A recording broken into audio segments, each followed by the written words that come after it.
નમસ્કાર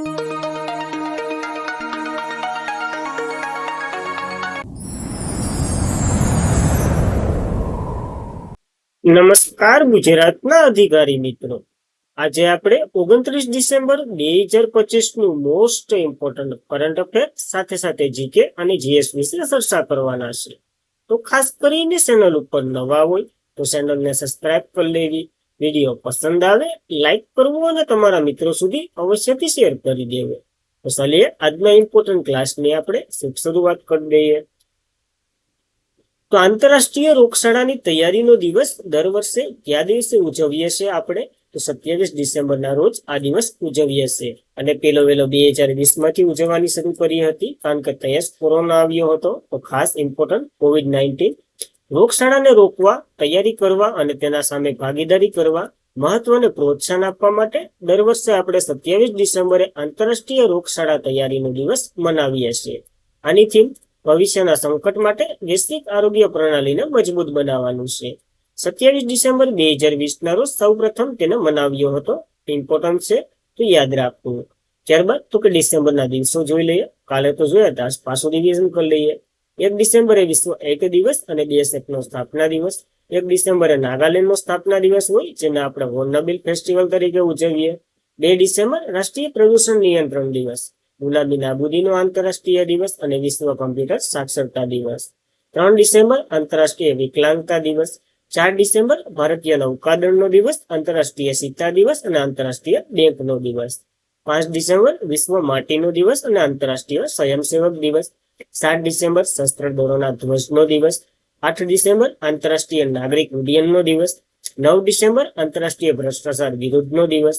10 ડિસેમ્બર માનવ અધિકારનો દિવસ. 11 ડિસેમ્બર આંતરરાષ્ટ્રીય પર્વત દિવસ.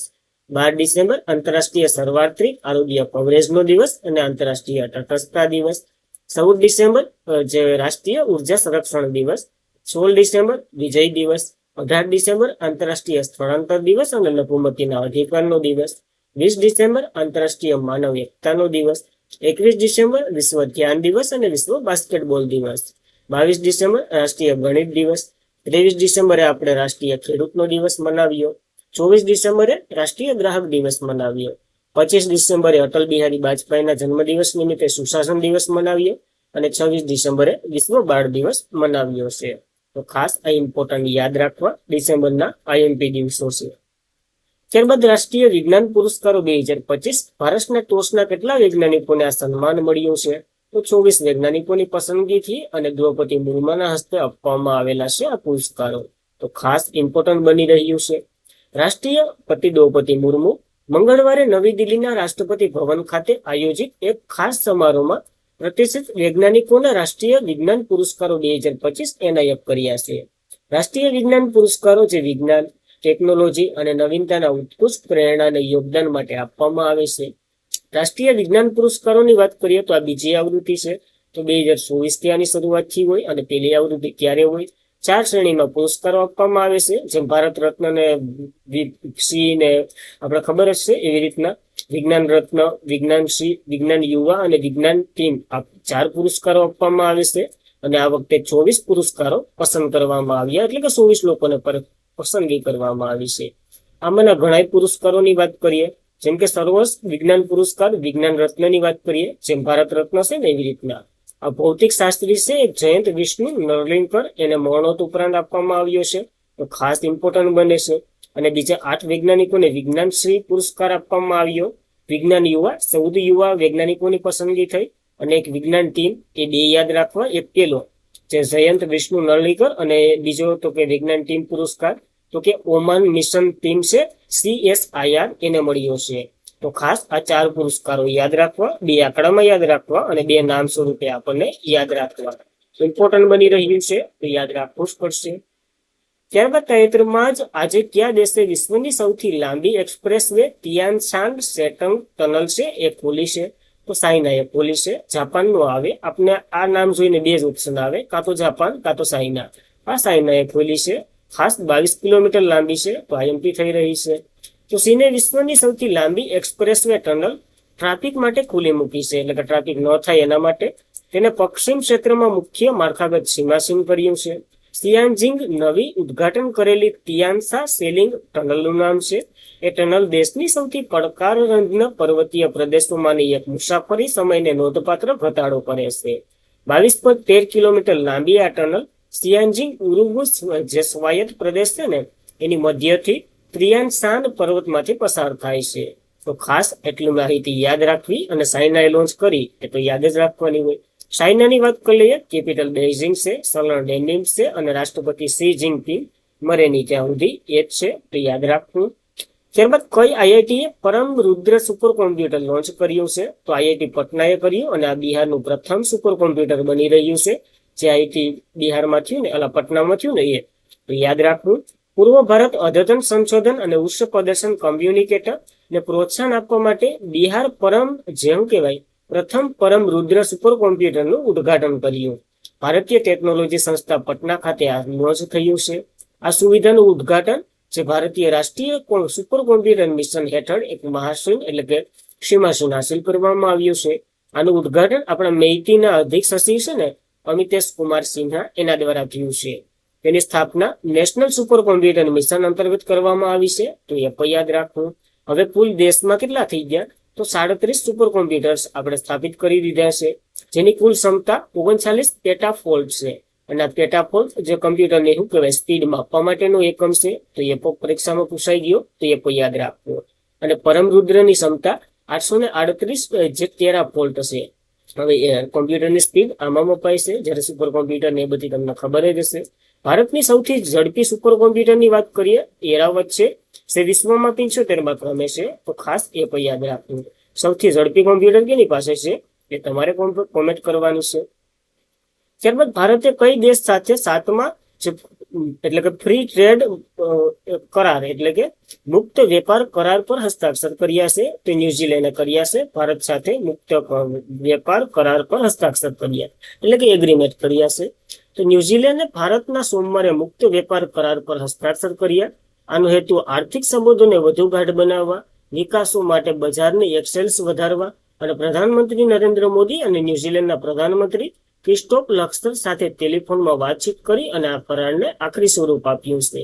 ભારત ન્યુઝીલેન્ડ સાથે તેમના 7મા ફ્રી ટ્રેડ એગ્રીમેન્ટ મુક્ત કરાર પર હસ્તાક્ષર કર્યા, અને મુક્ત વેપાર કરાર હેઠળ ભારત 100% નિકાસ શૂન્ય ટેરિફ બજાર છે.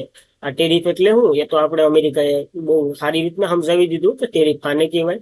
આનો ઉદ્દેશ્ય દ્વિપક્ષીય વેપાર બમણો થાય, ખેડૂતોની નિકાસ અને રોકાણની તકોમાં વધારો થશે એવી આશા સાથે.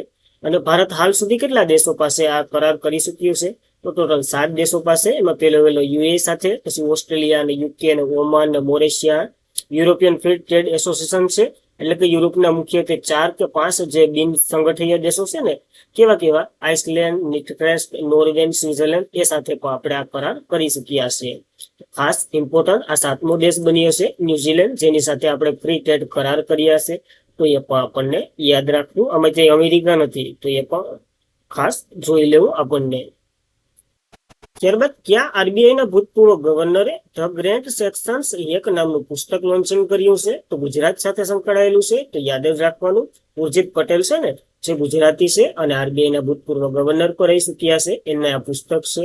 તો ભારતીય રિઝર્વ બેંકના ભૂતપૂર્વ ગવર્નર અને હાલમાં જ આંતરરાષ્ટ્રીય નાણાકીય ભંડોળ એટલે કે IMFના એક્ઝિક્યુટિવ ડિરેક્ટર તરીકે સેવા આપી રહેલા ઉર્જિત પટેલ તેમના નવા પુસ્તક ધ ગ્રેટ સેક્શન શેપમાં નોંધ્યું. એટલે કે આ પુસ્તક એને લખ્યું છે. પ્રતિબંધ વિવિધ ઉદ્દેશ્યો માટે લાવવામાં આવ્યું છે. શાસન પરિવર્તન, ફરજિયાત નીતિગત ફેરફાર, અનિશ્ચિત વર્તન અટકાવવું, આ વગેરે ઉપર આ પુસ્તક છે. તો એનો સાર તો થોડોક છે.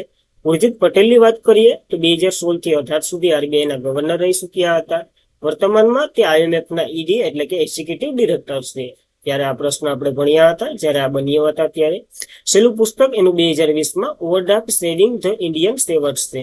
અને અર્થશાસ્ત્રના જાણકાર છે, એટલા માટે તો આરબીઆઈમાં ગયા હતા. તો ખાસ આવા પુસ્તકો એના હોય તો આપણને યાદ રાખવા પડે. ત્યારબાદ તાજેતરમાં જ ક્યાં ભારતને બેડમિન્ટન વર્લ્ડ ફેડરેશન એથ્લેટિક કમિશનના અધ્યક્ષ તરીકે ચૂંટવામાં આવ્યા છે? તો આ પીવી સિંધુ છે, અને પીવી સિંધુનું ઓરિજિનલ નામ તમને ખબર નહીં હોય તો જોઈ લો. પુરુષલા વેંકટ સિંધુ એનું ઓરિજિનલ નામ છે, જેને આપણે ટૂંકમાં પીવી સિંધુ તરીકે ઓળખીએ છીએ, અને એ પ્રખ્યાત છે.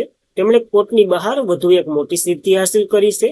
2 વખત ઓલિમ્પિક મેડલ વિજેતા, ભૂતપૂર્વ વિશ્વ એથ્લેટિક એટલે કે 2026 થી 29 કાર્યકાળ માટે બેડમિન્ટન વર્લ્ડ ફેડરેશનના એથ્લેટ કમિશનરની અધ્યક્ષતા તરીકે એમને સૂચવવામાં આવ્યા છે. તો યાદ રાખવું. અને 2 વખત એટલે 2016 અને 2020 જે એક રિયોમાં અને એક ટોક્યોમાં, એકમાં સિલ્વર અને એકમાં બ્રોન્ઝ મેડલ લઈ આવ્યા હતા. તો ખાસ ઇમ્પોર્ટન્ટ ધરાવે છે. અને ગેમની વાત કરીએ તો બેડમિન્ટન સાથે સંકળાયેલા છે. તો એ તો આપણને યાદ જ રહેવું જોઈએ.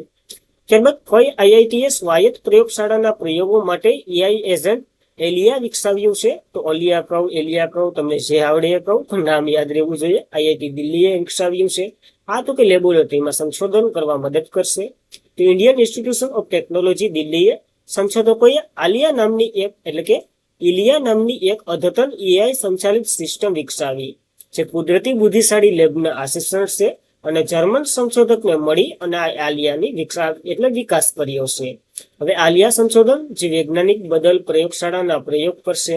આલિયા માત્ર પ્રયોગશાળા જ નહીં પરંતુ પરિણામનું વિશ્લેષણ પણ કરશે અને તેમાં ગુણવત્તામાં સુધારો પણ કરશે. તો કોઈ ભૂલ ખામી થઈ હોય આપણી રીતે તો આ સુધારી દેશે આલિયા. તો ખાસ ઇમ્પોર્ટન્ટ બની રહ્યું છે. આઈઆઈટી દિલ્હી દ્વારા લોન્ચ કરવામાં આવ્યું છે જર્મનીની મદદથી. યાદ માત્ર એટલું જ રાખવાનું છે, આલિયા ઉલિયા જી કવિ તમે. ત્યારબાદ આઈએમપી પ્રશ્ન છે, તાજેતરમાં જ કોને મુખ્યમંત્રી કાર્યાલયમાં પર્સનલ સેક્રેટરી તરીકે નિયુક્ત કરવામાં આવ્યા છે? તો સંજય કુમારની નિયુક્તિ થઈ છે. ઇમ્પોર્ટન્ટ નિયુક્તિ છે. પર્સનલ સેક્રેટરી બન્યા ભૂપેન્દ્ર પટેલના. જેમાં પર્યાવર્તન અને વન જે વિભાગના મુખ્ય સચિવ સંજય કુમાર છે ને 1998 બેચના, જે મુખ્યમંત્રી કાર્યાલયના પીએસ એટલે પર્સનલ સેક્રેટરી તરીકે નિયુક્ત કરવામાં આવ્યા છે. હમણાં ગુજરાતના સીએમઓએ ઘણા ફેરફાર કર્યા. એમાં 24 આઈએસ અધિકારી છે ને એને બદલી કરી દીધી. એમાં ખાસ કરીને મુખ્ય તો સીએમઓની ઓફિસમાં જે કામ કરે ને એની આપણે વાત કરી રહ્યા છે. જેમણે 31 ઓક્ટોબરના રાજ્યના નવા મુખ્ય સચિવ તરીકે કાર્યભાર સંભાળ્યો. અને સીએમઓ સચિન વિક્રાંત પાંડે જેને સીએમઓના વધારાના મુખ્ય સચિવ તરીકે ફરીથી નિયુક્ત કરવામાં આવ્યા છે. તો ખાસ અને મનોજ કુમારની વાત કરીએ તો એને જે કુમારને તો કે ગૃહ વિભાગના પીએસના વધારાનો હવાલો પણ સંભાળવાનો છે. તો ખાસ આ બધી આઈએમપી 3 જેટલી પદો આઈએમપી છે. 24ની નિમણૂક કરી 24 ગોખીએ તો આપણી પેઢી ભૂલાઈ જાય. તો આપણી પેઢી નથી ભૂલવાની, એટલા માટે આ 3 ખાસ યાદ રાખીને જવું અને બધીના નામ એક વખત જોઈ લેવા. ઇંગ્રિડ કાર્લબન્સ જે સ્વિટ્ઝરલેન્ડ એકેડેમીના નવા એટલે કે પ્રમુખ બન્યા છે. હવે આ જે નોબેલ પુરસ્કાર આપે ને એ આ સંસ્થા છે જેના પ્રમુખ બન્યા છે. તો મેર્ટન માલ્ટા જે સ્વિટ્ઝરલેન્ડ એકેડેમીના કાયમી સચિવ પદ છોડી રહ્યા છે અને એના સ્થાને તો ઇગ્રેસ કાર્લબર્ગ જે આવી રહ્યા છે. તો ખાસ આ બીજી મહિલા બની રહી છે. તો પેલી કોણ હતા એ આપણે કામનું નથી. આ નવો પોઈન્ટ એક યાદ રાખો. એક તો આના નામ અનુમાનમાં નામ યાદ રહેતું હોય, એમાં પેલાનું નામ યાદ રાખીએ તો બહુ મુશ્કેલી થાય. એના કરતા આ બસ એક યાદ રાખો. અને હવે કાલનું રિવિઝન કરી લઈએ. તે પેલા ચેનલ ઉપર નવા હોય તો સબસ્ક્રાઇબ કરી લેવી. અવશ્યથી લાઇક, શેર અને કોમેન્ટ તમારો પ્રતિભાવ અવશ્યથી મળવો જોઈએ. હવે તો કાલના પ્રશ્નનું રિવિઝન કરી લઈએ, પછી આપણે સેશન એન્ડ કરશું. તો પ્રધાનમંત્રી મોદીએ આજે અને કાલે મુખ્ય સચિવોના 5મા રાષ્ટ્રીય પરિષદની અધ્યક્ષતા ક્યાં કરવાના છે? તો નવી દિલ્હી ખાતે આ અધ્યક્ષતા કરવાના છે મોદીજી. ત્યારબાદ ચર્ચામાં રહેલ પ્રધાનમંત્રી ગ્રામ સડક યોજના ક્યારે શરૂ થઈ હતી? તો 2000માં અને 25 ડિસેમ્બર 2000માં આ યોજના શરૂ થઈ હતી. 25મી વર્ષગાંઠ ઉજવી રહ્યા છે આપણે. ત્યારબાદ ગુજરાતના મુખ્યમંત્રી ભૂપેન્દ્ર પટેલે મેક ઇન ઇન્ડિયા પહેલ હેઠળ કયા શહેર માટે પ્રથમ સ્વદેશી મેટ્રો ટ્રેનનું લોન્ચિંગ કર્યું છે? તો અમદાવાદ માટે લોન્ચિંગ કર્યું છે અને એ ટ્રાયલ પર આપી આવ્યા કોલકાતા જઈને. તાજેતરમાં જ રાષ્ટ્રપતિ મુર્મુએ રાષ્ટ્રીય ભવનમાં કઈ ભાષાનું જે વિમોચન કર્યું છે, એટલે કઈ ભાષામાં આપણું બંધારણનું વિમોચન કર્યું છે? તો સંથાલી ભાષામાં, કારણ કે અહીંયા શતાબ્દી પ્રાપ્ત કરી છે એટલા માટે. ત્યારબાદ ગ્લોબલ ફૂડ સિટી રેન્કિંગ 2025-26માં કયા ભારતીય શહેર વૈશ્વિક સ્તરે 5મા સ્થાને રહ્યું છે? તો મુંબઈ છે. ત્યારબાદ દિલ્હી, અમૃતસર ને હૈદરાબાદ ને વગેરે છે. તો 5મા સ્થાનની વાત કરીએ તો ટોપ 100માં આ બધી છે. ટોપ 1 થી 10માં મુંબઈ 5મા સ્થાને છે. અને ઇટાલીની તો વાત જ ન કરવાની હોય, કારણ કે. ત્યારબાદ વૈભવ સૂર્યવંશીએ પુરુષ લિસ્ટ ક્રિકેટમાં સૌથી ઝડપી 150 રન બનાવી રેકોર્ડ બનાવ્યો. એ કઈ ટ્રોફીની આ ગેમ હતી? તો વિજય હજારે. અને આ બધી ક્રિકેટની ટ્રોફીઓ છે, તો એ પણ યાદ રાખવું. ત્યારબાદ ઉપરાષ્ટ્રપતિએ કોના દ્વારા લખાયેલ પુસ્તક India's economy over in the Modi area એનું લોન્ચિંગ કર્યું છે? તો સિકંદર કુમાર જે બહુ ફેમસ અને નિયામક છે ઉત્તરાખંડના. ત્યારબાદ આઈઆઈટી, કઈ આઈઆઈટીની મદદથી ભારતીય વૈજ્ઞાનિકોએ 80 તારા વિસ્ફોટ સુપરનોવાક એટલે કે એની શોધ કરી છે? તો આઈઆઈટી બોમ્બેની મદદથી આપણે આ શોધ પૂર્ણ કરી છે. તો ખાસ ઇમ્પોર્ટન્ટ બને. અને આજના માટે એટલું જ હતું. ખાસ કરીને મિત્રો વિડીયો બનાવવામાં બહુ મહેનત જાય છે. હું મારી રજા બજા કંઈ નથી ગણતો, અને તમારા માટે આ જો કન્ટેન્ટ આવી મહેનતથી તૈયાર કરતો હોય અને તમારા વ્યૂઝ ન આવે તો પછી કંઈક એવું થાય કે બંધ કરી દેવાનું મન થાય. પણ એક બે જ હોય ને તોય ઘણું લાગે, કારણ કે પાસ થવા વાળાની સંખ્યા આમ ઓછી જ હોય. તો એ લિસ્ટમાં તમારું નામ નાખવું હોય તો ડેઈલી જોવાનું રાખો, કારણ કે તમે ડેઈલી તમારી 15 થી 20 મિનિટ નો કાઢી આપો તો તમારે સરકારી નોકરી લઈને કરવું શું? પેલા તો એ વાત છે. કારણ કે જો જેવી સરકારી નોકરી ઈઝી લાગે ને એટલી ઈઝી પણ નથી હોતી. તો ખાસ જેને કરી હોય તેને જરાક પૂછી લેવું. તો ખાસ આવી બધી માહિતી સાથે આપણે મળતા રહીએ. તો ટેલિગ્રામમાં પણ જોઈન્ટ થઈ જવું ડેલીની PDF, સ્ટડી મટીરિયલ વગેરે માટે. તો આજના માટે એટલું જ હતું. જય હિન્દ, જય ભારત.